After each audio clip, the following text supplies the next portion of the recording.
Dear students, मैं Malay sir आप सभी का इंग्लिश स्टडी यूट्यूब चैनल पर वेलकम करता हूं। बहुत सारे हमारे स्टूडेंट्स जो है ये बोल रहे हैं कि सर झारखंड टेट का जो है वैकेंसी आए हैं, यानी झारखंड टेट का फॉर्म जो है अप्लाई होने वाले हैं और इस टेट में इंग्लिश का भी क्वेश्चन जो है पूछा जाएगा।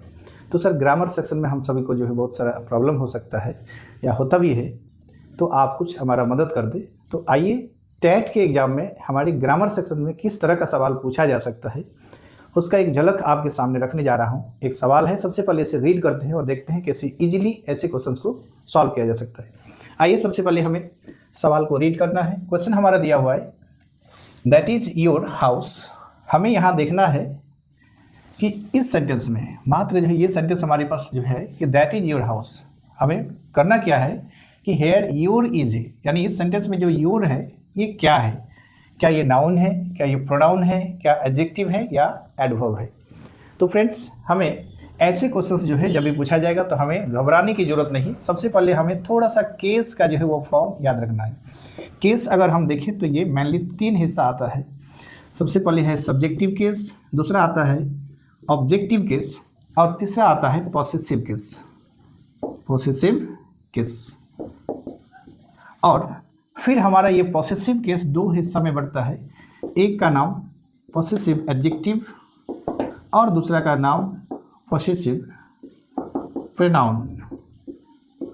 तो फ्रेंड्स हमारे यहाँ यू का फॉर्म पूछा गया है, तो हम सभी को पता है कि यू का जो सब्जेक्टिव केस है वो यू होता है और ऑब्जेक्टिव केस में भी इसमें कोई चेंज नहीं होता है, तो ऑब्जेक्टिव केस भी यू होता है। लेकिन इसका पॉसेसिव एडजेक्टिव फॉर्म है योर और पॉसेसिव प्रोनाउन होता है YOUR, एस होता है। कभी कभी ऐसा भी दे दिया रहे एपोस्ट्रोफ लगा के, तो ये कभी इंग्लिश ग्रामर में होता ही नहीं। योर्स ऐसा नहीं होता है ना, तो योर्स। तो अगर हमें ये फॉर्म पता है तो योर हमारा क्या हो गया, पॉसेसिव एडजेक्टिव। तो हम आराम से यहाँ बता सकते हैं कि ये नाउन नहीं है, ये प्रोनाउन नहीं है, ये क्या है हमारा एडजेक्टिव है, ये एडवर्ब नहीं। लेकिन हम उन साथियों को बताना चाहते हैं कि अगर आपको इंग्लिश डर लगता है, इंग्लिश सब्जेक्ट से डर लगता है, तो एक और व्यवस्था है।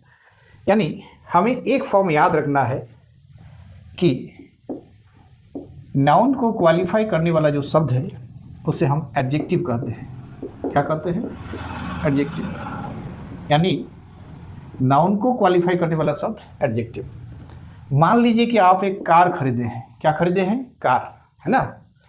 तो ये हो गया आपका कार। हिंदी में अगर आप बोलते हैं तो ये कार किसका है, तुम कार कि तुम्हारा कार, ठीक है। तो अगर तुम्हारा कार है तो क्या हम यहाँ यू कार लिखेंगे? ये तो हो गया तुम कार। तो यू नहीं लिखेंगे, क्या लिखेंगे? Your car.